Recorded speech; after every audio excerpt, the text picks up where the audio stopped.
me piden que hable de la homosexualidad y su sentido biológico. Fíjense qué interesante pregunta. Aquí hay que hacer la aclaración de que si vamos a hablar de este tema lo vamos a hacer sin juicio. Y al explicar también el sentido biológico de esto, vamos a poder comprender de mejor manera por qué existe esta parte, ¿no?, del ser humano que de repente refleja una, llamémosle de alguna manera,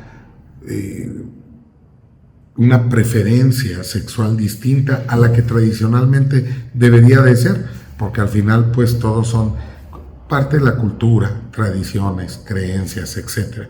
Y es lo que vamos a tratar de abogar aquí o de dejar claro aquí en esta biocápsula.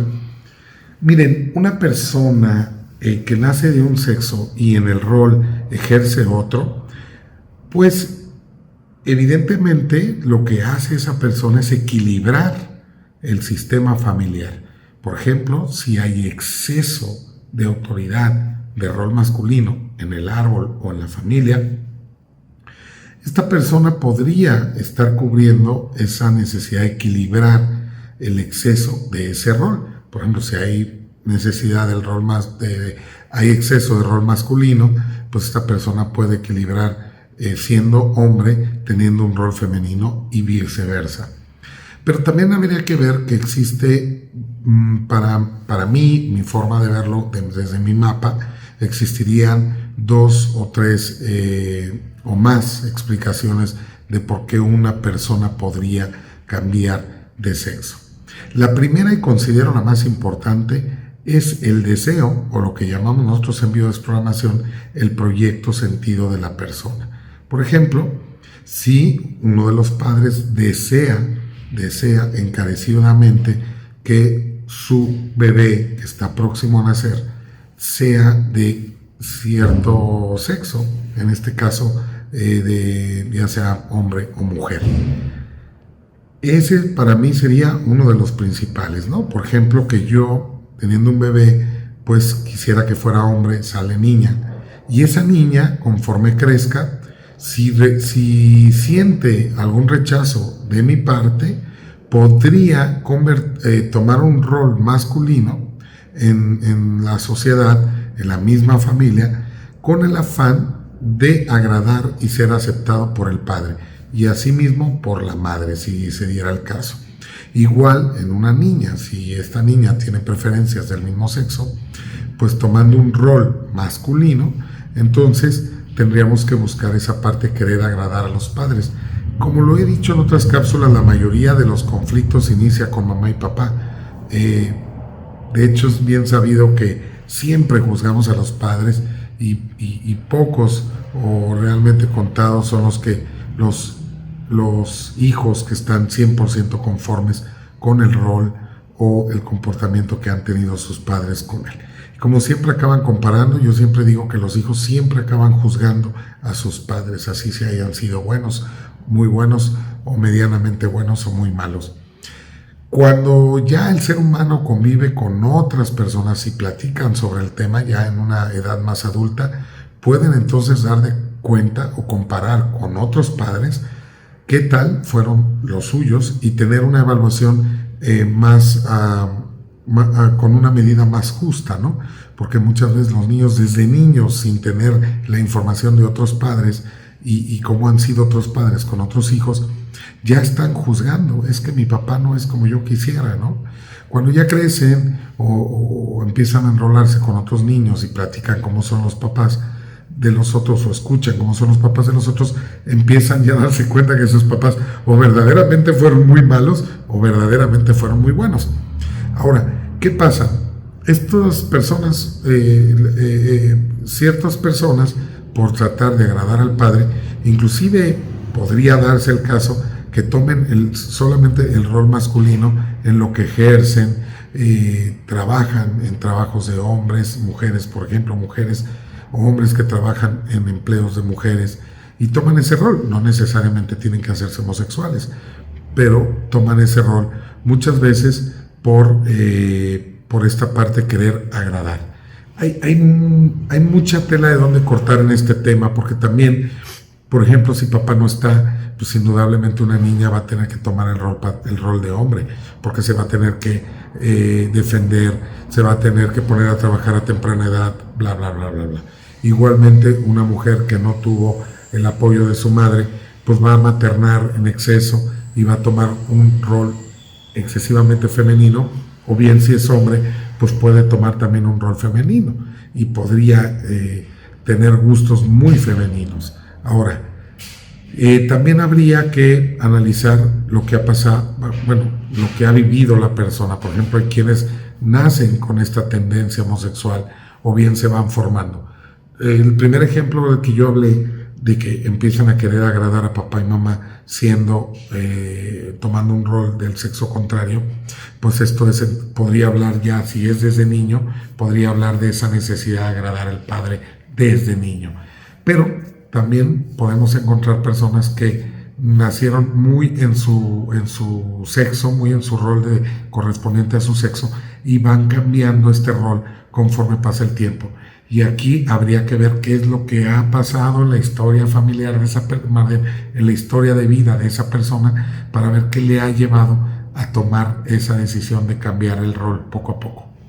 Me ha tocado ver también mucho en consulta que niñas que le gustaban los niños, pero han tenido muchos temas de abuso de niños, de hombres, de varones, no de niños, sino de varones, de hombres, que han sufrido tanto con este sexo o con este sexo masculino, que de alguna manera han encontrado más amor en alguien del mismo sexo.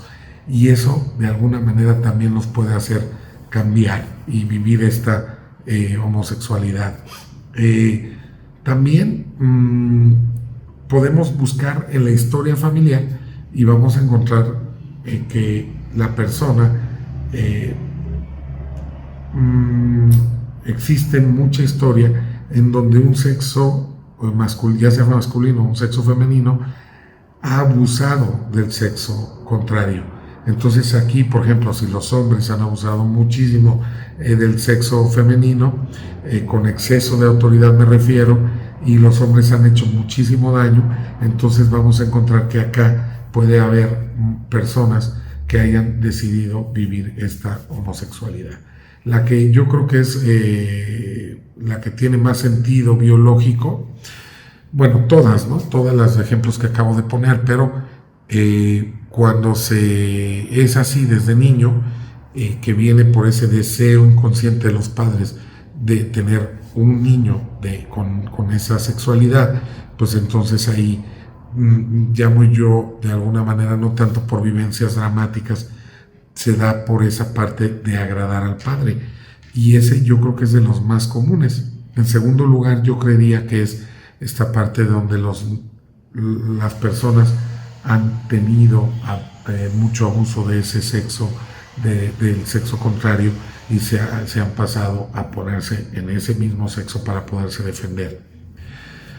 Y bueno, pues es así. Este tema de la homosexualidad pues no es nueva, quizá ahora lo podemos ver más abierto, es más demostrable, es menos señalable, y a mí me parece muy bien eso. Yo creo que en la medida que tú seas feliz con programas conscientes, inconscientes, pero que seas feliz, y no importa en el rol que quieras vivir, mientras no le hagas daño a nadie, yo creo que eso es lo que venimos a buscar en esta vida, en esta tercera dimensión, y creo que es respetable la decisión de cada quien. Lo que sí hay que comentar también, que ahorita, con esa demostración excesiva de las preferencias sexuales, hemos también encontrado mucho adolescentes, niños, que empiezan a experimentar en ese rol distinto a su sexualidad por imitación o por moda. Yo sé que esto es fuerte, pero es así. Muchas veces por curiosidad, por ser aceptado, por como lo son también el ingreso a consumo de sustancias prohibidas, también muchas veces se da por imitación, aceptación, etc. También podemos estar viviendo actualmente esta experimentación de estos roles para ser aceptado, para ver qué se siente, o bien inclusive por imitación. Y eso yo creo que sí necesitaría tener mucho, pues invitar a que los padres estén más al pendiente de los hijos, pero yo creo que al final el mejor ejemplo es el que puedes poner en casa. Y finalmente el niño, cuando llega a una etapa adulta, pues podrá decidir ya más consciente de qué es lo que quiere ser. Y eso nos toca a nosotros, pues, respetarlo, ¿no? Espero que se haya comprendido. Es un tema difícil, inclusive creo que podría ser hasta censurable aquí por YouTube. Pero lo estamos haciendo sin ningún juicio, sin vistas de ofender a nadie, al contrario, de ver que detrás de una persona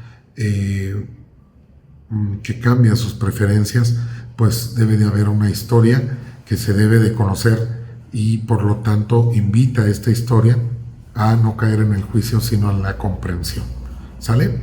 Muchísimas gracias, les envío un abrazo con muchísimo cariño, les dejo esta cápsula con amor y sin apego al resultado, y recuerden, tenemos seminario intensivo, 10 días de información completa en vivo, presencial y online para todos los países de habla hispana. Normalmente tenemos personas inscritas de Argentina, de España, de Bolivia, de Uruguay, y creo que este año no será la excepción.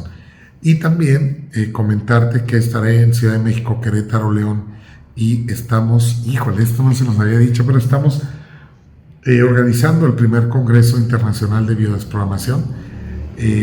Va a ser algo muy padre, un día completo, precio accesible, con muchísimos ponentes expertos en el tema. Y bueno, quiero invitarte que estés al pendiente, porque no solo va a ser presencial, por si quieres venirte a vivirlo aquí a Guadalajara, va a ser en diciembre. Y no solo eso, sino que también puedes verlo online y vivirlo desde donde quiera que estés. Estaría padrísimo que nos visitaras, ¿no? Y que lo vivieras de manera presencial, pero pues si no puedes, pues al menos que lo vivas online. Lo vamos a anunciar con tiempo, debe estar arriba hoy o mañana. Si no, más bien yo creo que mañana ya, las fechas, horarios, todo, los temas. Y bueno, este seminario internacional de biodesprogramación, Congreso Internacional de Biodesprogramación, será el 18 del 12. Además, todos los que asistan al seminario presencial online, en vivo, que dura 10 días, este congreso va a ser el último día del seminario. Entonces, vamos a descansar un día y al siguiente día va a ser el congreso. Entonces, todos los que quieran venir presenciales al seminario van a poder ingresar, de hecho, de manera gratuita. Los que estén en el seminario van a poder vivir este Congreso Internacional de Bio gratuito y en vivo, que es lo más padre. Bien, y si no, bueno, si no vas a estar en el seminario y no vas a estar y no puedes venir, pues puedes vivir este congreso, porque el precio es muy, muy accesible. Van a ser 7, si no me equivoco, van a ser entre 7 y 8 ponencias, temas interesantísimos como la enfermedad no cae del cielo, biodesprogramación y la medicina clásica, soy asintomática, la enfermedad sin enfermedad, la consulta en biodesprogramación, los 9 meses que marcaron mi vida. Está padrísimo el congreso, la verdad. Lo acabamos de armar hace unos días, pero bueno, ya está confirmadísimo. Estaba nada más confirmando el Hotel Hilton que nos dé luz verde para confirmar la sede, y bueno, va a estar padrísimo. ¿Vale?